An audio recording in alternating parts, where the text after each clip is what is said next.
Delcourt n'en finit plus de nous régaler avec les sorties successives d'albums consacrés à Spawn.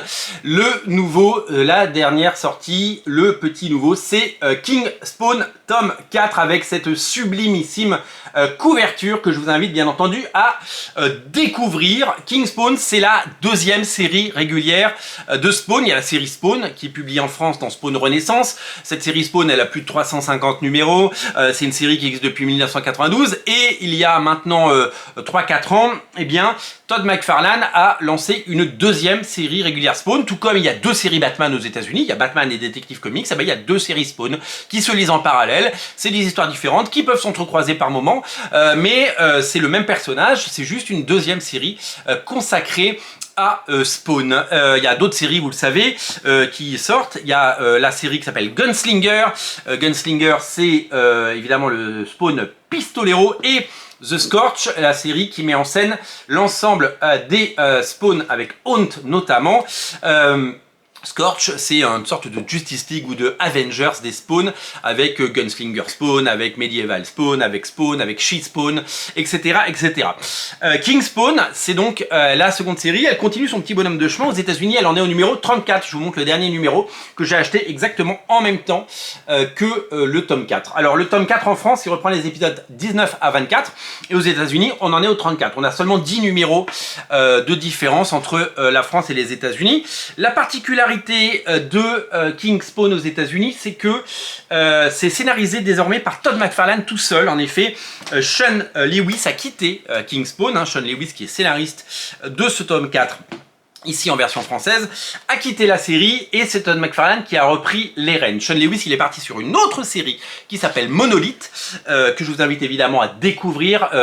C'est une mini-série en 3 parties, ça arrivera en France certainement en 2025, la série Monolith, donc scénarisée par Sean Lewis. Au dessin, c'est Ravi Fernandez qui fait la plus grande partie des épisodes et on va en parler de King Spawn, mais pour le numéro 34 que j'ai dans les mains, qui vient de sortir aux États-Unis, eh bien c'est le retour de Jason Shawn Alexander qui a fait, je crois, une trentaine d'épisodes de Spawn, la série principale, et là il vient faire un petit épisode de King Spawn et ça fait plaisir parce que il a rien perdu de sa superbe et c'est toujours génial. Donc en fait c'est l'équipe de Spawn d'il y a quelques années qui se reforme le temps d'un épisode sur le 34. Voilà pour l'actu VO. On va revenir sur l'actu VF avec la sortie de ce 4e tome absolument magnifique. Comme je vous le disais, il reprend les numéros 19 à 24 de la série King Spawn.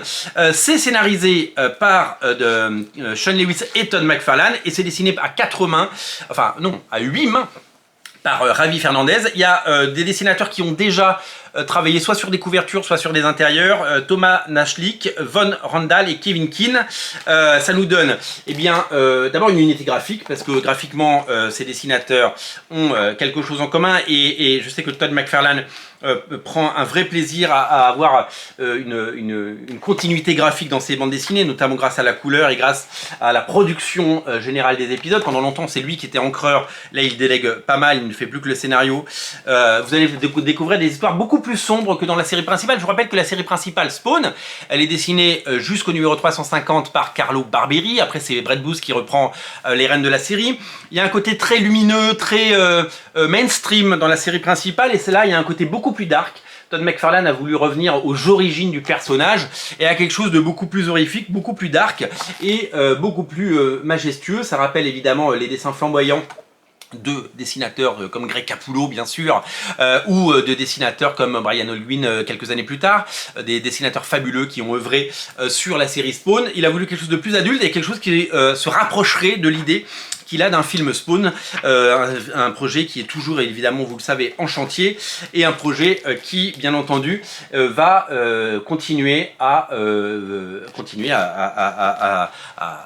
vivre à Hollywood, et peut-être un jour on aura un film Spawn. C'est tout le mal que je nous souhaite. Regardez la beauté de ce type de page. Ravi Fernandez est vraiment un artiste absolument exceptionnel. Ravi Fernandez, vous l'avez peut-être vu sur la série Batman. Il a fait du Batman hein, et c'est vraiment un dessinateur hors pair. Il était au Paris Fan Festival l'année dernière et j'ai pu faire l'acquisition de cette page que vous voyez là, que j'ai en version originale. Donc j'ai l'original de cette page, voilà, je suis content parce que j'ai une page de King Spawn, j'ai également 2 pages de Gunslinger par Brett Booth dans ma collection et c'est quelque chose que j'adore faire et c'est quelque chose qui me passionne, vous le savez. Voilà, je vous invite à découvrir King Spawn, il y a 4 tomes disponibles, le 4e tome vient de sortir, il est disponible absolument partout et vous pouvez le prendre chez votre libraire.